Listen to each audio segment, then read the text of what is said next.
manejan la Sí, acá cámara, hay gente que está porque en primer plano, que así que, claro, por favor. después esto se reproduce en el universo de lo digital, así que, eh,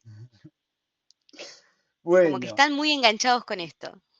eh, no sé si pudieron leer los textos que estaban previstos para hoy. Yo les recomendaría que el texto de Nassif, que es bastante largo, se centren bastante más en lo de las perspectivas latinoamericanas, ¿sí? Donde expone ahí la tensión que hay entre Iván Illich y Freire. Hoy yo no quiero hablar mucho de ese texto en particular, voy a tocar algunas cositas, pero fundamentalmente lo que quiero hacer es encuadrar un poco la discusión desde un poco antes, ¿sí? Que es básicamente el surgimiento de las perspectivas críticas en la pedagogía. Se escucha bien, ¿no? Perfecto. Bueno, bien, entonces digo, acá Saviani nos dice algo, a ver, esto sigue grabando, sí. Bueno, Saviani nos dice algo que es importante tener en cuenta. ¿Cuáles son las dos perspectivas de las que habla Saviani, así muy en términos generales? ¿Alguien pudo ver?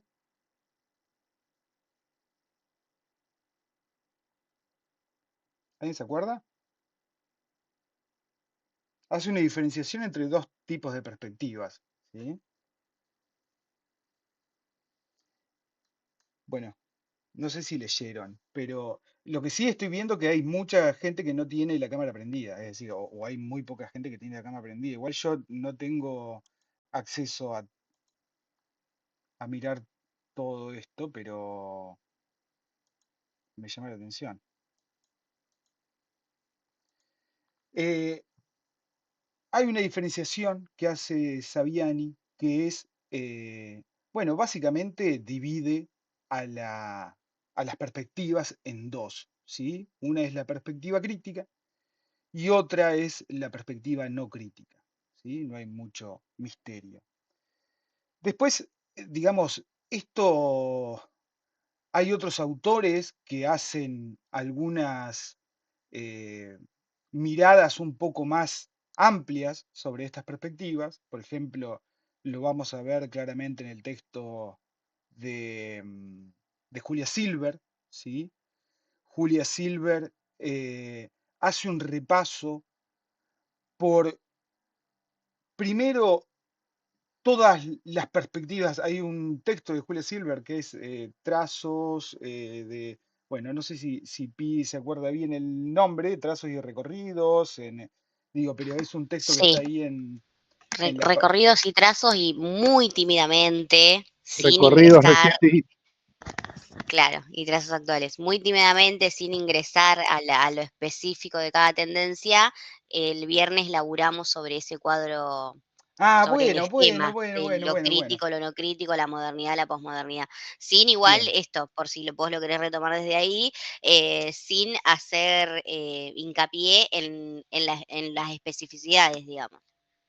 está bien. No, no, tampoco es que vamos a hacer mucho hincapié en las especificidades. Lo que digo es que ese texto es un texto que me parece que es fundamental en tanto y en cuanto nos ordena un poco el campo de las discusiones y es fundamental en tanto y en cuanto establece nichos, digamos, de discusión entre lo que son esas, ahí me dicen, recorridos recientes y trazos actuales, entre lo que son esas corrientes a nivel más general y cuáles fueron las implicancias que tuvieron esas corrientes no solamente en América Latina, sino fundamentalmente en Argentina, ¿sí? Entonces digo, ella ahí hace una separación, que es una separación, si se quiere, conceptual entre perspectivas críticas y no críticas, y además a eso le agrega una nueva dimensión, que es la de perspectivas modernas y perspectivas posmodernas, ¿sí? Entonces, en ese cuadrado nos quedan claramente por el lado conceptual las perspectivas no críticas y las perspectivas críticas, y cuando le agregamos el factor temporal, nos aparecen las perspectivas críticas, las perspectivas no críticas modernas, las perspectivas no críticas posmodernas, las perspectivas críticas modernas y las perspectivas críticas postmodernas, ¿sí? Pero vamos a lo esencial, algo de lo que habla Saviani y yo creo que retoman muchos autores. Si nosotros tenemos que, de alguna... A ver, hay una primera cuestión que es importante tener en cuenta acá. Cuando nosotros clasificamos, estamos haciendo una especie de violencia simbólica, ¿sí? Según lo plantearía Bourdieu. Muchos autores de los que vamos a encasillar en uno y en otro lado seguramente no estarán muy de acuerdo en cuál es el lugar que les toca en el mapa, digamos, ¿no? Y la verdad es que muchas veces la cuestión de encasillar en teorías ayuda y otras veces jode más que lo que ayuda, ¿sí?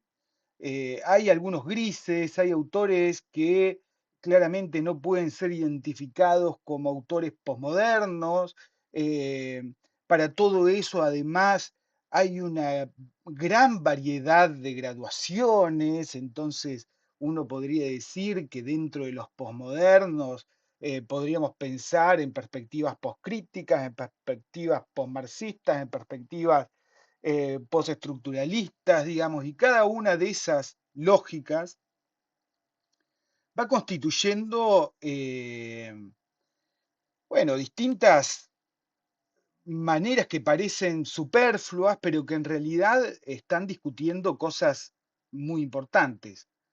Yo lo que creo es que, bueno, toda clasificación, digamos, ¿no? Hay un dicho que es que cuando me definís, me limitás, ¿no? Entonces, toda clasificación, de alguna manera, es una forma de simplificación, ¿sí?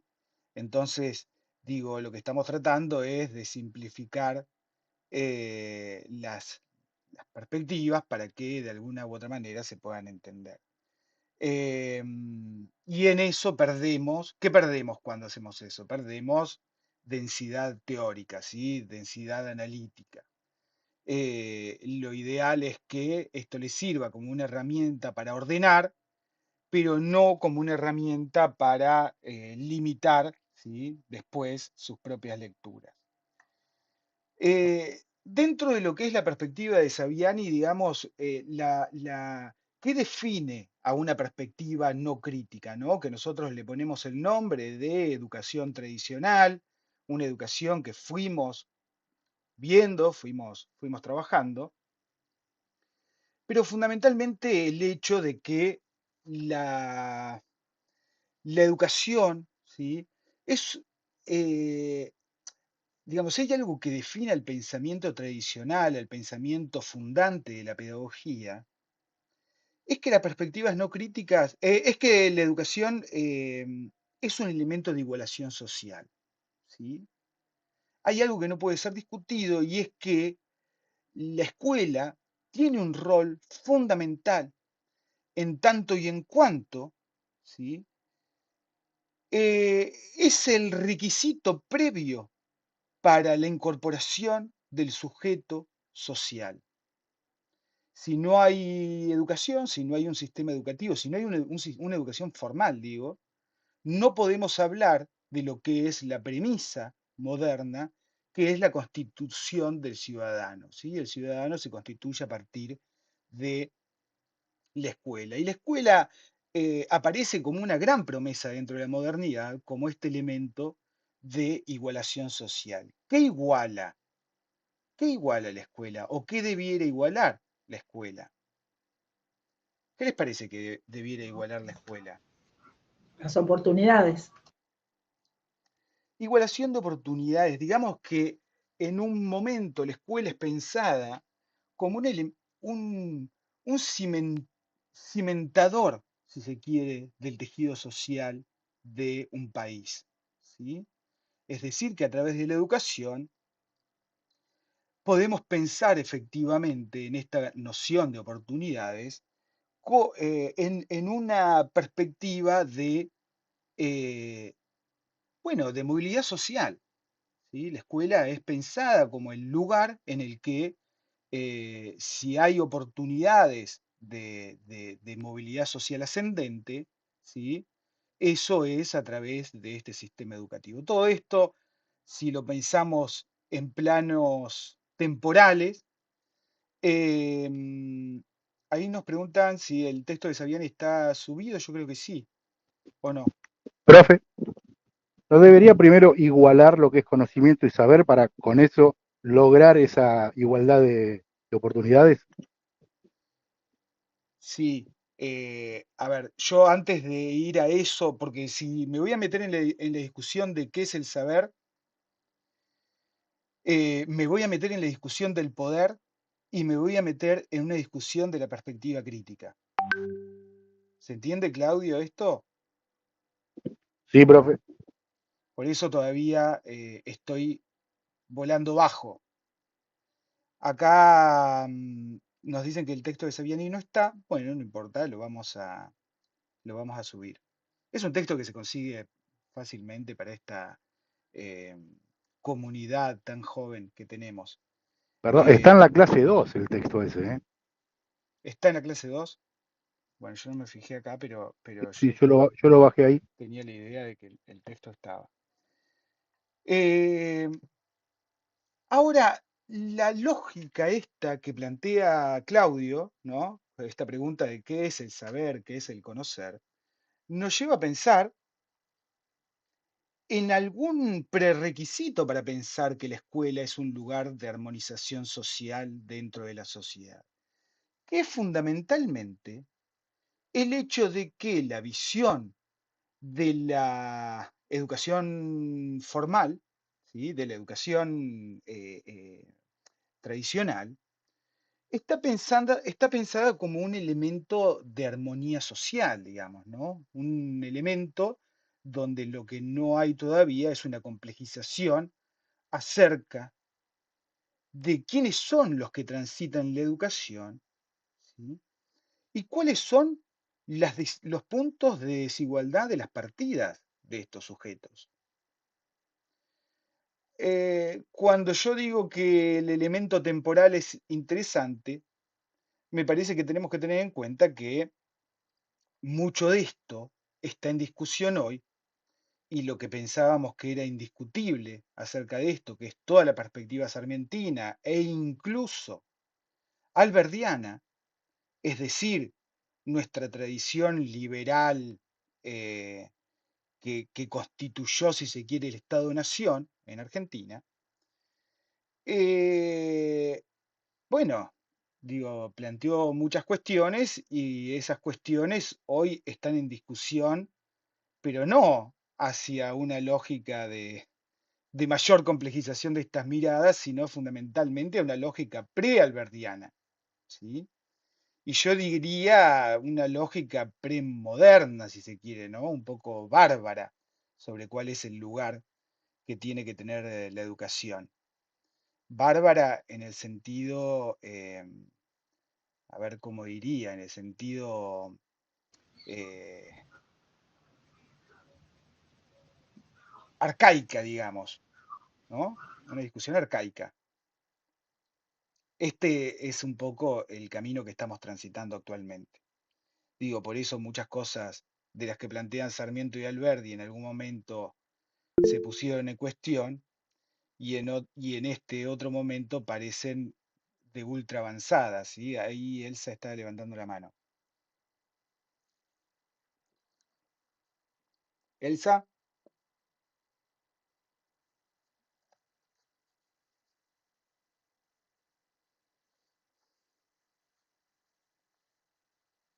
no sé si Elsa, bueno, sigo. ¿Alguien escucha algo? No. No, no se Sí, te escucha nada. escuchamos, profe, te escuchamos. No, pero digo a Elsa, nadie le escucha, ¿no? Porque levantó la mano, No, pero... Ah, Elsa no, no. no, no, a Ah, Elsa no, pensé que yo no la escuchaba. ni tampoco la veo. No. Bueno, entonces digo, ahí hay una cuestión que es que volvemos a pensar la educación como algo armonioso, ¿sí? como un lugar en el que las distintas clases sociales se interaccionan y que de alguna manera asegura esa movilidad social ascendente, ¿no? Esta es una noción de la armonía social. Y en este sentido, ¿cuál puede ser entonces la respuesta que le da esta visión armoniosa, esta visión donde pensamos en la escuela como un igualador social con respecto a todos aquellos que fracasan dentro del tránsito educativo? ¿No? Entonces, para los pensadores tradicionales, digamos, la cuestión de la marginalidad, de alguna manera, es un fenómeno que está dando cuenta, y tengan muy en cuenta esto para la clase que viene, que vamos a ver el texto de Giroux, a que el problema de aquel que no se puede integrar dentro del esquema educativo es un problema meramente individual, es un problema subjetivo, ¿sí?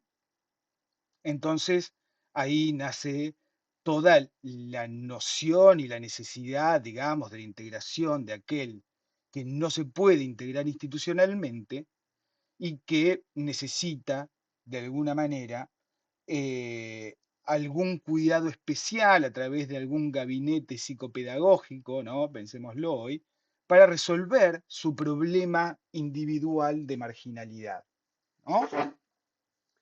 Entonces, este sujeto individual que no se pudo integrar del todo, es un sujeto que se ha desviado del camino institucional que le propone la escuela.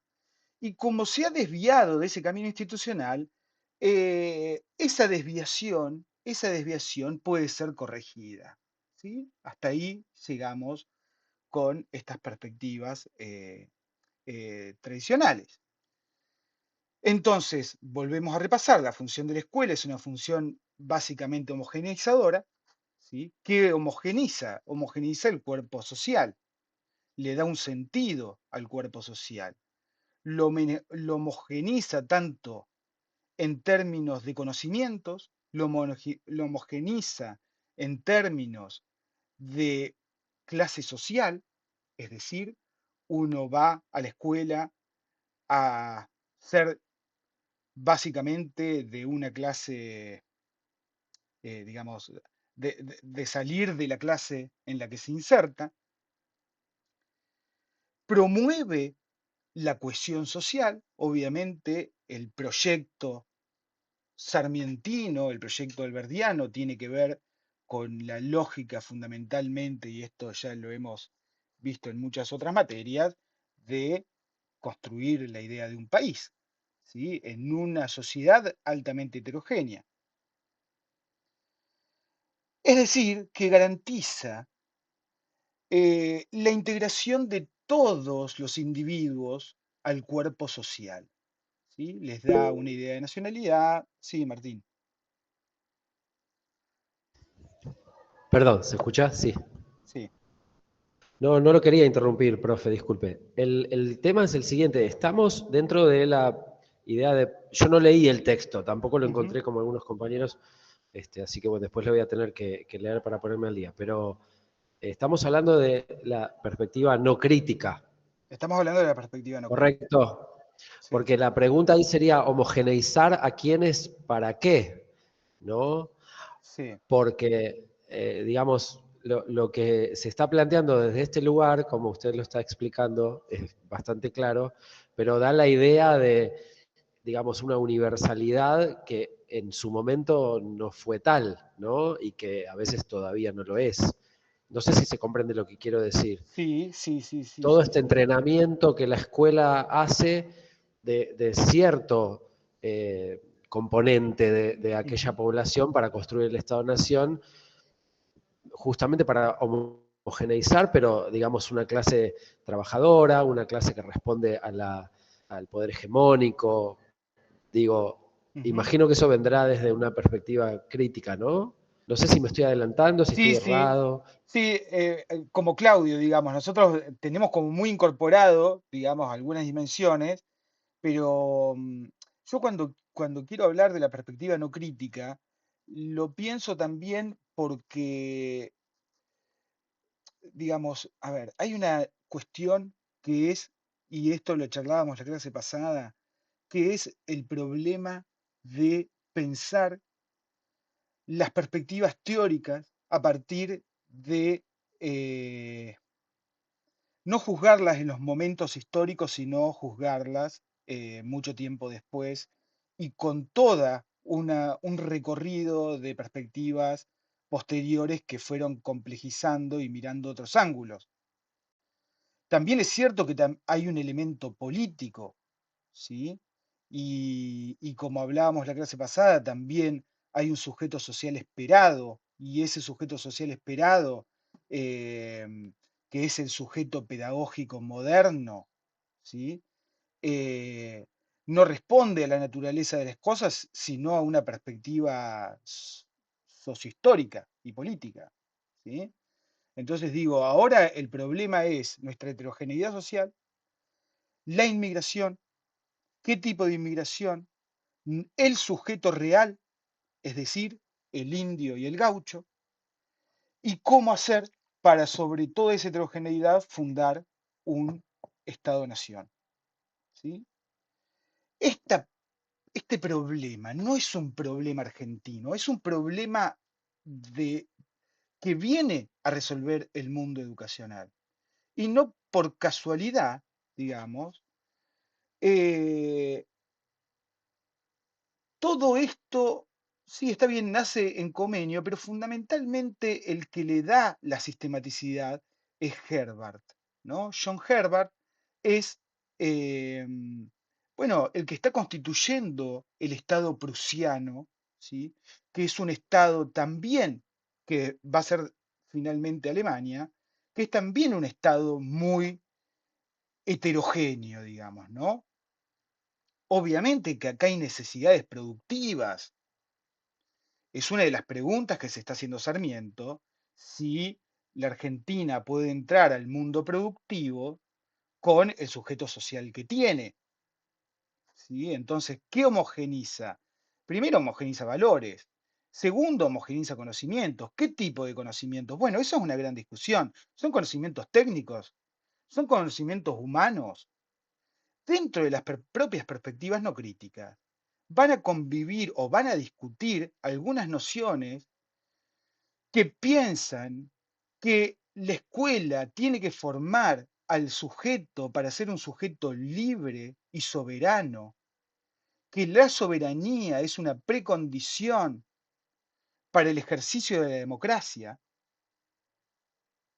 Y hay otras corrientes que van a pensar que lo que tenemos que formar, y hoy lo vamos a trabajar medio rápidamente, porque es un tema que siempre queda un poco por fuera, es básicamente el sujeto que pongas a rodar la rueda de la revolución industrial. Es decir, un sujeto que pueda tener conocimientos técnicos que nos permitan entrar al mundo industrial desarrollado.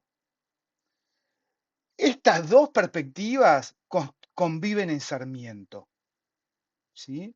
Sarmiento, por un lado, piensa que tenemos que constituir un sujeto que tiene que constituirse moralmente, es decir, tiene que salir de su estadio de barbarie. ¿Qué es la barbarie para Sarmiento? Bueno, todo lo que no es europeo, ¿sí? Pero por otro lado, hay algo que le preocupa a Sarmiento, que es la cuestión de cómo se integra, y fundamentalmente a Alberdi, digamos, ¿no? Pero digo, que es la cuestión de cómo se integra este sujeto a el concierto internacional, ¿no? A la División Internacional del Trabajo. ¿Qué ve Sarmiento? Que hay una clase social que también tiene su modelo educativo, que es el modelo mitrista, si se quiere, que es un modelo eh, porteñocéntrico que forma para las oligarquías, y la noción de Sarmiento con respecto a las oligarquías es destacable, digamos. ¿Qué piensa Sarmiento de esta clase dominante argentina? Bueno, tiene muchas referencias hacia esa clase dominante. Sarmiento dice que la oligarquía es una clase que se enriquece viendo parir vacas, ¿sí? Sarmiento habla de la oligarquía como esa oligarquía con olor a bosta. Es decir, es una oligarquía que no puede agregar valor a su producto. Y el lugar al que nos va llevando, digo, y esto, digo, no quiero hacer una clase de historia argentina, digamos, pero si uno piensa que este modelo recién entra en contradicción con la crisis de 1929, fundamentalmente, ¿no? Porque hasta todo ese momento Argentina como granero del mundo era bárbaro, digamos, ¿no? Pero el problema es, por un lado, el crack de la bolsa y después la Segunda Guerra Mundial. Em, sí, ahí, Fátima, cuando estamos hablando de la pedagogía fundante, estamos hablando de estos, eh, de estas primeras ideas que de alguna manera estructuran el campo de la educación, ¿sí? Estas son las perspectivas fundantes. No estoy diciendo con esto que Sarmiento, digo, a nivel internacional, obviamente, es un personaje importante, es un personaje que yo no sé, hablé la clase pasada de Sarmiento, sí, ¿no? De Horace Mann y todo eso, sí, hablé un poco de eso. Pero digo, acá lo importante es que me perdí un poco de lo que estaba planteando, pero digo, hay una preocupación en términos técnicos, económica, ¿sí? En algunas cuestiones operativas que es necesario, algunas destrezas operativas que es necesario llevar adelante a partir de lo que es el modelo educativo. Perdón, profe. Sí, Estaba explicando esta dualidad sarmientina también entre la conformación de cierto perfil y su visión de la oligarquía, por otro sí. lado. Estaba ahí también. Sí, sí, bueno, digo, esta es la dualidad entre humanismo, ¿no? Y el tecnicismo, que ahora vamos a abordar un poquito. Finalmente, esto que también es abordado muy bien por autores como Pinot, ¿sí? Está esta noción de una escuela que se plantea autónomamente al conjunto social, ¿sí? Es decir, una escuela que tiene una relativa autonomía con respecto a lo social. ¿Qué quiero decir con esto? Que la escuela es un lugar eh, que más que reflejar lo social, es un lugar previo para entrar a lo social. Por ende, los problemas que pasan afuera de la escuela tienen que quedar afuera de la escuela, ¿sí? Dentro de estas lógicas de las perspectivas no críticas, ¿no? Por algo están todas estas discusiones actuales, porque parece que estamos hablando del siglo XIX y en realidad estamos hablando de la ESI en la escuela, ¿sí? Estamos hablando de qué tipo de discusiones se pueden dar adentro de la escuela. Cuando el mundo externo entra como problemática a la escuela, la lógica dominante de estas teorías del orden es que se está corrompiendo este espíritu, ¿sí? prístino que tiene la educación autónoma de la escuela con respecto a todo lo social, ¿no? Bueno, ahora, ¿cuáles son las características iniciales que podemos plantear de lo que son las perspectivas críticas? También son tan complejas y incluso más que todas las de la perspectiva no crítica, porque fundamentalmente acá hay que tener en cuenta que eh, hay millones de corrientes. Podemos pensar desde Frankfurt, a Althusser, a Bourdieu, a Giroud, a Apple, digo, no sé, dentro de las perspectivas críticas hay una infinidad de lecturas donde por ahí cuando las vemos muy por arriba parece que las distancias o las diferencias son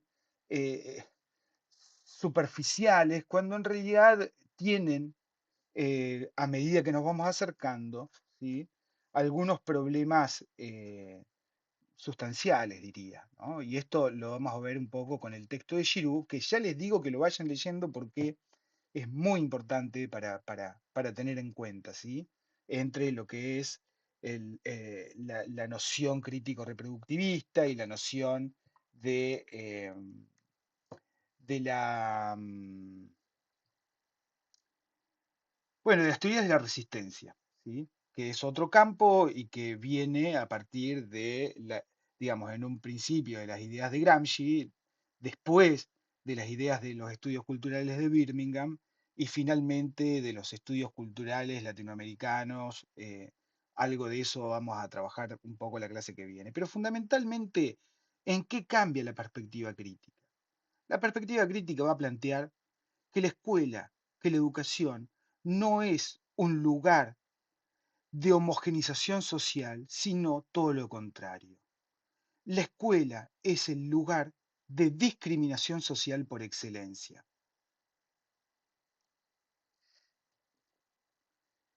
Es decir, que el propio gen de la escuela lleva en su germen la cuestión de la marginación. Hay una necesidad de discriminar en la escuela, porque la escuela es el lugar donde la clase trabajadora va a aprender a cómo se comporta la clase trabajadora, no solamente cuáles son las herramientas técnicas que hay que tener en cuenta, sino fundamentalmente a cómo se comporta la clase trabajadora. Y por otro lado, en la escuela es el lugar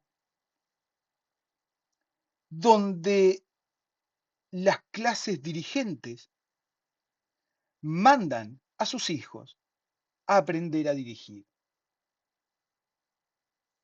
¿Sí? Entonces, acá ya hay una primer ruptura. Sí, Profe, disculpe. Estaba hablando acá de las perspectivas críticas, ¿no? sí, empecé a hablar de las perspectivas críticas. Listo. Digo, obviamente para pensar esto no podemos no tomar en cuenta, ¿sí? Ahora en 15 minutos se va a terminar la llamada. Lo que voy a hacer es, esperen, ya les pongo. No sé, Pía, si acá el segundo Ya mic te está. funciona. Listo. Profe, así que tranqui. Perfecto. Profe, perdón, antes que Sí. retomes, cuando terminemos este Zoom, me voy a otra escuela, tardo un ratito en conectarme de nuevo. Bueno. Para que estén atentos para darme la entrada. Es media falta nomás, Laura, no hay problema. No hay problema. Entonces digo, obviamente acá tenemos que tener en cuenta cuál es la visión que está detrás de esta noción del antagonismo de clase, ¿no? De estas clases dirigentes y de estas clases explotadas. ¿De qué estamos hablando acá? Si estamos hablando de grupos antagónicos que conviven en la escuela. De diferentes clases sociales. Claro, estamos hablando de Marx. De lucha de ¿no? clases. Estamos hablando De lucha de clases.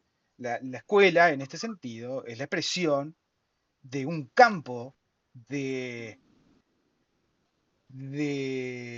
disputa social más amplia, ¿sí?, que se pone en tensión dentro de la institución educativa, pero que trasciende Perdón, pero a mí ampliamente lo que a la institución educativa. no me queda como muy claro es por qué, digamos, plantean esto de que a la escuela van los hijos de la clase dirigente para aprender a ser dirigentes, lo cual es cierto, pero también ya para esta altura van los hijos de los campesinos o de los trabajadores, o no, o todavía no.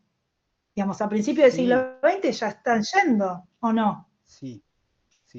Digamos, porque entonces también podríamos pensar para lo que la educación pública sirve actualmente incluso, ¿no? Digamos, para que, no sé, por ejemplo, yo cuento la experiencia de Punta Indio, que es donde vivo yo. En todo el distrito acá no hay escuelas privadas, por ejemplo. Todos, el hijo del intendente, el hijo del terrateniente, el hijo del barrendero, el hijo de la docente, van todos a la misma escuela, o al mismo sistema educativo, ¿no? Porque no es una sola escuela. Pero entonces, digamos, y acá sí se plantea esto y claramente van a aprender, pero también, digamos, a hijos de trabajadores. Y si bien, por supuesto, que esta escuela no es la escuela del 1900, está re claro, digamos, sí me parece, o no, o estoy confundida. Digamos, No, Laura, está perfecto lo que vos planteás. Digamos, como un espacio, no sé si democratizador, pero por lo menos donde entraban todos, ¿no? No solamente los hijos de la clase dominante.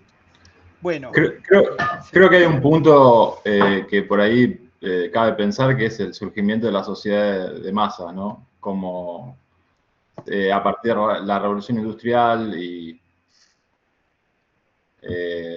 las independencias latinoamericanas, sí, en realidad más adelante, ¿no? Pero que se empieza a ampliar, ¿no? Los planes educativos a todos los sectores sociales. Sí. Pero con el surgimiento de la sociedad de masas es realmente donde coincide un poco también con el surgimiento de las teorías críticas, donde empieza a haber otro sujeto, ¿no? Bien. Paren, está interesante la discusión. Yo les voy a agregar un elemento acá. Primero, hay una tendencia que es a la segregación o a la segmentación educativa, fundamentalmente, ¿no? Esto en muchas lecturas, digo, está Semán y demás. Pero además, todavía no llegamos a Bourdieu. Todavía no llegamos a la noción de capital social, que es quien mejor lo explica, ¿sí? Porque las instituciones, incluso cuando las transitan las distintas clases sociales, hablan un idioma, ¿sí? La universidad habla un idioma. No necesariamente este idioma que estoy diciendo es un idioma en el que los códigos, en definitiva, sean totalmente diferentes, sino que lo que estoy diciendo es que los capitales simbólicos que se ponen en juego en uno y otro lugar, ¿sí? Los capitales simbólicos que avala la institución educativa, hablan el idioma de las clases dominantes. ¿Se entiende esto en la complejidad que tiene? ¿Y por qué hay una problematización mayor con respecto a esta segmentación? Y esto no es algo absolutamente determinista en la noción de clase. ¿Por qué? Porque el idioma, por ejemplo, de la academia, es un idioma que tiene que ver más que con una clase social en particular, sí, tiene que ver con una clase social, pero fundamentalmente la de la clase media profesional, digamos, ¿no? Es decir, ¿qué quiere decir que hay un idioma? Lo que quiere decir es que si en mi casa, en la mesa de mi familia, se habla de Freud, en la mesa de mi familia se discute la política con un determinado lenguaje, cuando yo llego a la universidad, lo que encuentro es que se está hablando mi propio idioma. Por ende, transitar ese espacio institucional, para mí, es más fácil que para aquel que se encuentra con un idioma que no le es propio. En la forma de desenvolvimiento, en la forma de moralidad, en la forma de la ética, en la forma de un montón de cuestiones. ¿Se entiende esto a dónde voy? El capital simbólico en este Que sentido no es que habla solamente de una división social en lo económico, sino también en la cultura, en lo social. Exactamente. Por eso digo, se distancia de las miradas economicistas y puede pensar desde una perspectiva simbólica y cultural, ¿sí? En la que las diferencias muchas veces son más de carácter simbólico y cultural. Ahora también es cierto que cuando yo voy Profe, a... Sí, disculpe. También es el tema del contexto social también de cada individuo que va en ese momento a educarse. Y las oportunidades que tiene, como, o sea, como usted lo está explicando más específico, ¿no? De que si se habla un idioma en mi casa de una manera, ahí van a depender las oportunidades y también la marginalidad que se veía en las escuelas en esos momentos. Pero bien, bueno, por ahí no eso, estamos eso en que algunos dice María es momentos. muy importante para pensar esto. Para Profe, la pers- perdón, sí, porque me estoy acordando de otra carrera que hice hace mucho tiempo, pero esto de Bourdieu no tiene que ver, o sea, estas cuestiones con lo que él llama pues habitus. sí, sí, sí. Eh, no me quiero ir demasiado, porque si me voy a Bourdieu, me voy a ir de acá. Y después podemos ver, sí, un poco la noción de hábitos asociada a esta. Después seguramente vamos a entrar, lo que pasa es que tengo que llegar. Eh, Perdón, sí, no, que condensen y este universo de preguntas que se le presentan para las próximas 2 o 3 clases, porque cuando ingresemos a mirar las tendencias de las pedagogías postcríticas, aparece algo del orden de la cultura y de la identidad que me parece que va a abonar. Digamos que es una discusión que quizás podemos retomar en unas clases ya con alguna otra bibliografía recorrida. claro, y Pienso en además, el texto de Willis que trabajamos en, en los prácticos de cómo va a aprender a ser el hijo del obrero. ujú. Se me ocurre como otra bibliografía para que más adelante, digamos, les va a como permitir cierta apertura a esta discusión que están teniendo ahora. Esta es la discusión de la materia, ¿sí? Es decir, vamos a ver todas estas tensiones todo el tiempo. Estamos viendo las teorías de la educación y las complejidades para pensar eh, no en nociones operatorias de las currículas, eso lo van a ver más en currículum, sino, y de las didácticas, que lo van a ver más en didáctica, sino fundamentalmente de las complejidades teóricas del campo, ¿sí? Entonces digo, cuando estamos hablando de la marginalidad, para la perspectiva crítica, esto que dice María Gómez, el problema es que la marginalidad no es un problema individual, sino que es un problema inherente a lo social. ¿Se entiende esto? Es decir, en realidad, el problema de los que quedan marginados de la educación no es un problema que transite el mundo institucional educativo, sino que es un problema de la sociedad de clases. Es un problema que está fuera de la sociedad. ¿Se entiende esto? Eh, por ende, digo, la lógica de lo social, ¿sí? Perdón, la lógica de lo educativo encierra en su propio seno la noción de la marginalidad. Y ahí vamos a un problema que es central y es si la educación es un fenómeno social o un fenómeno individual. Para pensar esto y para pensar cómo conocemos, podemos ir a muchísimos autores que no se van a poner de acuerdo. Digo, podemos pensar en la perspectiva naturalista de Rousseau, que piensa que el sujeto aprende por su propia curiosidad y que es en la escuela, es decir, en lo social, en el lugar en el que el sujeto se corrompe. Miren esto que dice Rousseau en ese sentido. Rousseau piensa que el individuo es bueno por naturaleza y se corrompe en lo social aprende a corromperse, en lo social aprende a dejar atrás su verdadera curiosidad y sus ganas de conocer la naturaleza. Y si vamos al texto